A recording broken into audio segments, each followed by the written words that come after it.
Coucou tout le monde, j'espère que, comme d'habitude, vous vous portez bien, que la santé va, la famille, enfin vous ainsi que vos proches vous portez bien.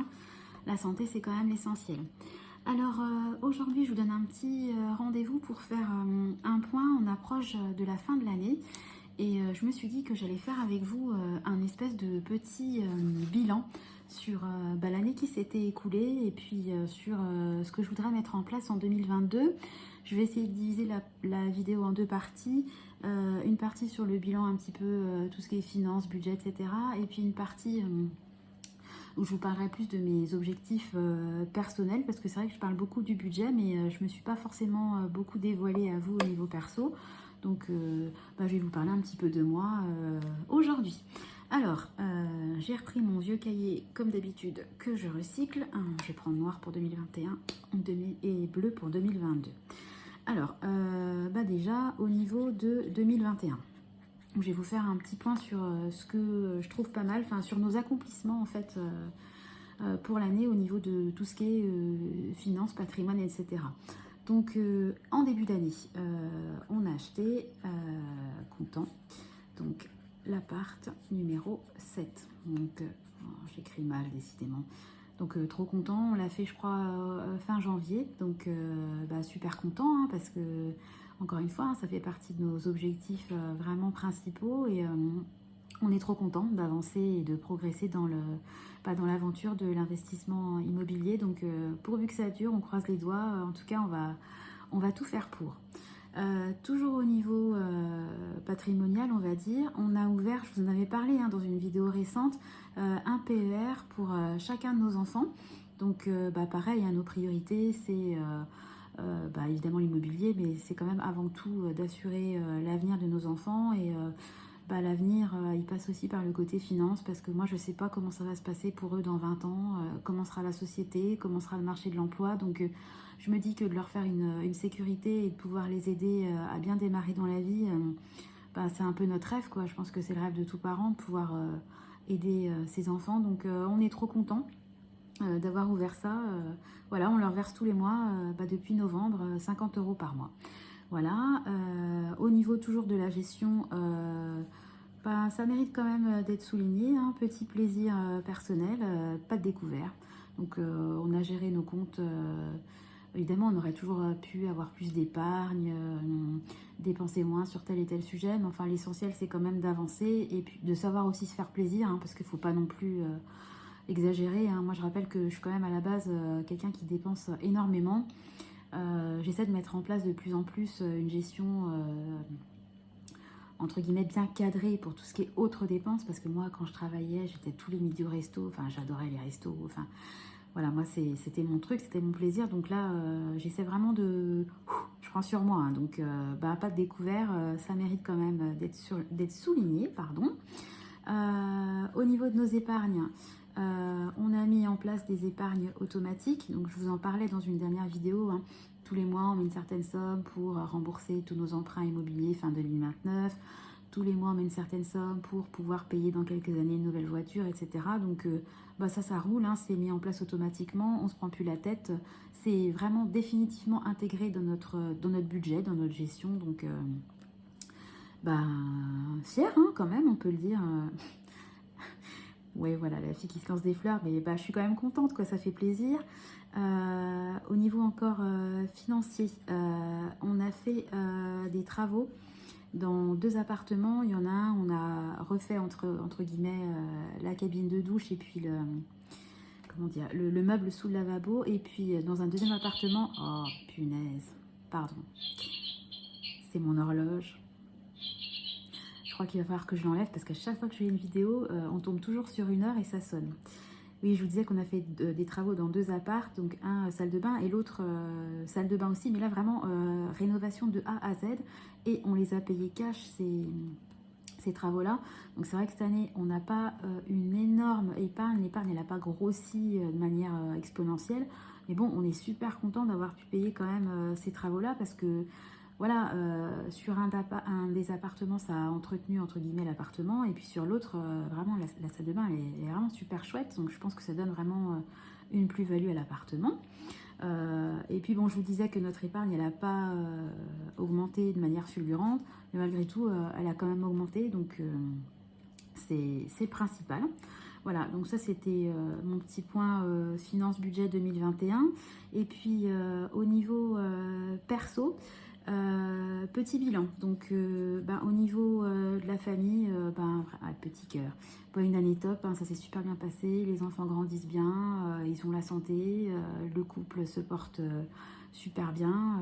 On est ensemble depuis 22 ans quand même, donc tout roule, notre maison, pas de couac, notre chien se porte bien, enfin bon, vraiment une belle année au niveau de la famille, et puis les enfants, c'est trop mignon quoi de les voir grandir, enfin c'est trop choupinou. Voilà, petit truc rigolo, mais on avait 2 poules, on est passé à 4 poules, donc on est content.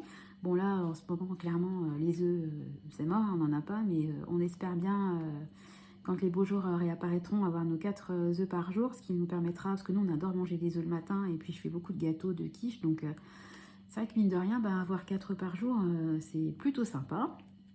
Je voulais aussi vous dire qu'au niveau des vacances de cette année, là, du mois d'août, c'est la seule épargne que j'ai gérée en liquide. En fait, j'ai épargné toute l'année et puis le jour de notre départ, enfin quelques jours avant notre départ en vacances, j'ai retiré la somme. Je me donne un budget, j'épargne tous les mois 100 euros. Donc on est parti avec 1200 euros d'épargne, en sachant que ça englobait tout, hein, l'essence, le péage, les restos, les manèges, les souvenirs, etc. Ça s'est super bien passé et au final, quand on est rentré, il nous restait 400 euros. Donc 400 euros que je n'ai pas épargné sur les mois de septembre, octobre, novembre, décembre. Voilà, je me suis dit que les 400 euros qui me restaient de 2021, je les épargne, enfin, je les ai mis automatiquement de côté pour les vacances 2022. Et puis vraiment perso, là c'est super perso, mais voilà, j'ai perdu du poids. Parce que moi, j'ai fait beaucoup de filles, j'ai eu beaucoup de mal à avoir mes enfants. Et puis les grossesses, j'ai pris énormément de poids. Après mes grossesses, j'ai repris une pilule parce que j'ai des problèmes de coagulation, donc je peux pas avoir... j'ai un mode de contraception très limité. En un mois, j'avais pris 7 kilos. Moi, je suis 1m60 hein, et je me suis retrouvée quand même à faire 77 kilos. Donc super mal dans ma peau. Vraiment, je me suis jamais sentie aussi mal dans ma peau. Donc j'ai entamé un rééquilibrage alimentaire et là, j'ai quand même perdu 15 kilos. Il m'en reste encore, hein, mais enfin en tout cas, je suis plus en surpoids. Je me sens vraiment mieux dans mon corps. Je souffle plus comme un bœuf quand j'accompagne mon petit chou à l'école. Donc trop contente. Donc je me fixe un objectif. Moi je perds lentement, mais je veux que ça dure. Donc j'essaie de ne pas perdre trop vite. Donc je me dis que si je perds entre 3 et 500 grammes par semaine, c'est super. Et j'aimerais vraiment bien arriver à mon objectif. Déjà arriver à 58 kilos. Donc là je suis à 62. Et puis idéalement, donc ça c'est l'idéal de l'idéal, les 55. C'est le poids que je pesais quand j'étais au top physiquement. Donc ça c'est idéal. Les 58, si je les atteins, c'est déjà parfait, hein. J'ai eu des grossesses, des filles, des fausses couches, mon corps il a changé. Et si j'arrive à 58 kilos, c'est top. Mais bon, je suis déjà super fière de moi d'avoir réussi ça, parce que honnêtement, c'est quand même... le poids, ça se prend vite, mais pour le perdre, punaise, c'est quand même pas évident. Voilà, donc ça c'était mon petit point sur 2021. Et donc là je vais passer à 2022. Donc c'est parti, je vous le refais aussi en 2 parties. Donc pour 2022, un des objectifs c'est d'augmenter notre épargne de précaution. Donc déjà je veux combler mon fonds de secours. Vous savez, je vous ai parlé de la somme de 1000 euros. Et dès qu'il sera comblé, je veux continuer à augmenter l'épargne. Objectif final dans X années, avoir 50 000 euros de côté. Autant vous dire qu'on en est loin, je ne suis même pas à 1000 euros de fonds de secours, hein, donc il y a de la marge, mais on y croit. Au niveau des enveloppes, vous savez, moi je travaille, je fonctionne en enveloppe virtuelle, mais j'en ai rajouté des supplémentaires. Ma soeur va se marier, j'ai rajouté une enveloppe pour tout ce qui est anticiper, tout ce qui est régule d'impôts, ce qu'on a eu avec joie à notre retour de vacances. Qu'est-ce que j'ai rajouté d'autre? Faire une enveloppe pour les frais de déplacement de mon chéri. Enfin, j'ai plein d'enveloppes que je vais mettre en place en 2022. L'objectif, c'est clairement d'éviter le plus possible d'être pris au dépourvu, d'éviter les mauvaises surprises. Donc, j'ai vraiment essayé tout au long de l'année de noter ce qui arrivait et puis de faire en sorte que ça me serve de leçon pour l'année prochaine. Et puis, nouveauté 2022, je vais mettre en place quelques défis. Voilà, je me suis lancée dans le challenge des 100 enveloppes. Je vais également essayer de faire un mois blanc. Je me suis fait le défi des 2 euros. J'ai fait une vidéo là-dessus, hein. Comme moi je fonctionne en virtuel, le fameux défi des 5 euros, là je l'ai remplacé par le défi des 2 euros. J'ai fait un petit truc à ma sauce. Donc voilà, et puis bah, après continuer, truc classique, hein, continuer les épargnes automatiques, ça va continuer. Mettre de côté pour rembourser nos apparts, ça va, nos emprunts immobiliers, je vais y arriver, ça va continuer. Donc voilà, on continue sur la lancée 2021 et on se rajoute deux, trois petits agréments, on va dire, pour l'année prochaine. Et puis, au niveau perso, je vais essayer, comme je vous disais, de continuer sur la perte de poids. J'ai fait, il y a quelques semaines, un repas indien. J'avais fait des nanes, j'avais fait du poulet à l'indienne, etc. J'avais trouvé ça super sympa. Donc, ce que je vais essayer de faire, c'est que je vais essayer de faire un repas hebdomadaire sur un thème du monde. Donc une semaine, je ferai un repas italien, une semaine, je ferai un repas mexicain. L'objectif, c'est de faire découvrir aux enfants les goûts. Et puis, j'avais mis de la musique un peu indienne quand on avait fait le repas. J'avais trouvé ça trop sympa. On avait mis de l'encens. Enfin, je vais vraiment essayer de faire ça parce qu'on avait tous adoré. Donc, je vais le mettre en place dès janvier. Qu'est-ce que je voudrais faire aussi en fait, comment je peux mettre ça? Je voudrais... je vais mettre moi. En fait, mon objectif, c'est de faire ce que je veux et de pas trop en parler. Parce que, en fait, quand je suis sur YouTube, je peux m'exprimer librement. Voilà, je suis incognito, etc. Mais quand vous parlez de certains projets à votre famille, vos amis, etc., ça peut être plus un frein qu'autre chose. Malheureusement, des fois, quand vous parlez de vos objectifs, les gens sont des fois, malheureusement, très pessimistes. Ah bon, t'es sûr, mais t'as pensé à ci, t'as pensé à ça, etc. Et moi, ça me freine un peu dans mon élan. Donc j'ai décidé que voilà, hein, j'ai la quarantaine, je suis quand même libre de faire mes choix et que mes choix, j'ai pas, faut pas que je demande l'avis ou l'accord, entre guillemets, je trouve pas le mot des gens. Ce qui compte, c'est qu'avec mon mari, on est sur la même longueur d'onde, voilà, et puis on avance et puis on se pose plus trop de questions. Je voudrais essayer de me détacher au maximum des avis des gens, tout simplement. J'aimerais aussi, au niveau perso, travailler, je vais mettre ça comme ça, sur la sérénité au niveau de la famille. C'est vrai que voilà, des fois les enfants écrient, qu'est-ce que vous faites? Ne criez pas, voilà, vous criez vous-même, etc. Et je voudrais vraiment qu'on soit un peu dans notre petite bulle, dans notre cocon et qu'on évite les cris, qu'on essaie voilà, de beaucoup s'écouter, de beaucoup discuter. Je voudrais de la douceur en fait au sein du foyer. Bon, voilà, le foyer, tout se passe très bien, hein, mais j'aimerais travailler là-dessus et vraiment faire en sorte que, ouais, voilà, que ça soit une petite bulle de douceur et que la maison, ça soit notre petit cocon et qu'on évite au maximum, voilà, des crises, des fois pour pas grand-chose, quoi. Voilà, et puis dernier point pour 2022, dernier objectif. On verra si je tiens tout ce que je dis à la fin 2022. En tout cas, je suis super motive.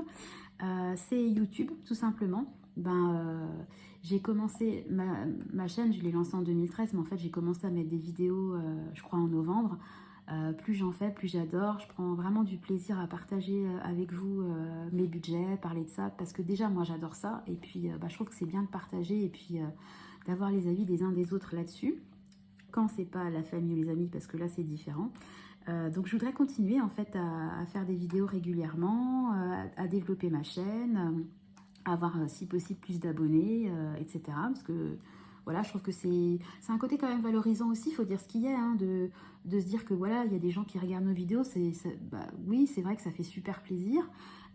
Et puis ce que j'ai pensé aussi, si j'atteins les 500 abonnés, je pense que je vais faire un petit concours, voilà, où je vais acheter des petites choses en rapport avec le budget. J'avais pensé à un petit porte-monnaie sympa, je sais pas moi, typiquement des marqueurs permanents, une petite trousse.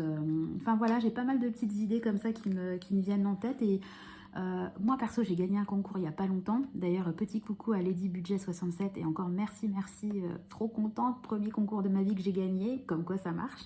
Et je me suis dit, bah ouais, c'est trop une bonne idée d'organiser un concours. Donc, bah dites-moi si ça vous plairait.